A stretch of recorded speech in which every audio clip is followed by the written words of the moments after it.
रियाज अहमद के हत्यारों को मौत दो, राहुल के हत्यारों को सजाए मौत दो, पाकिस्तान मुर्दाबाद, मुर्दाबाद मुर्दाबाद, पाकिस्तान मुर्दाबाद, मुर्दाबाद मुर्दाबाद। और साथ में जो आपने ट्वीट करके ये कहा है कि सिट कॉन्स्टिट्यूट की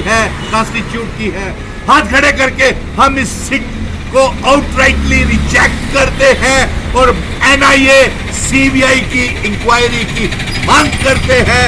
और चाहते हैं कि एलजी मनोज सिन्हा साहब आप राहुल भट्ट के घर में आए, उसके परिवार के साथ ढंढारस बढ़ाएं और खुद अपॉइंटमेंट लेटर उसके परिवार के सुपुर्द करें, उस बेवा के सुपुर्द करें, क्योंकि SRO 43 के तहत उनको बच्चों को इंसाफ नहीं मिल रहा है। तीसरी हमारी मांग यह है, हाथ खड़े करके, कि जो प्राइम मिनिस्टर पैकेज के तहत जिन बच्चों को लगाया गया है कश्मीर में, उन्हें जम्मू में तबादला किया जाए और इलाकों में तबादले किए जाए। और ये जो पॉलिसी है कि प्राइम मिनिस्टर पैकेज के तहत जो बच्चे लगे हुए हैं उन्हें तब्दील ट्रांसफर नहीं किया जाएगा, इसका हम विरोध करते हैं। और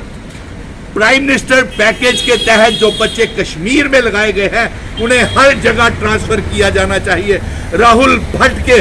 इंसाफ के लिए एनआईए सीबीआई की इंक्वायरी करवाई जानी चाहिए और एलजी मनोज सिन्हा साहब आप राहुल भट्ट के परिवार के साथ मिलें और सीबीआई की और एनआईए की इंक्वायरी करवाएं और अपॉइंटमेंट लेटर खुद अपने हाथों से उस बेचारी बेवा को, मीनाक्षी भट्ट को, या उसके पिताजी शिवनजी भट्ट या उसकी माता उषा भट्ट को आप खुद अपॉइंटमेंट लेटर दें। और आप, बड़े अफसोस की बात है कि प्रधानमंत्री जी आप और अमित शाह जी, नरेंद्र मोदी जी, आप हर रोज ये दुहाई देते हैं कि यहाँ पे पीस है, नॉर्मेलिटी है,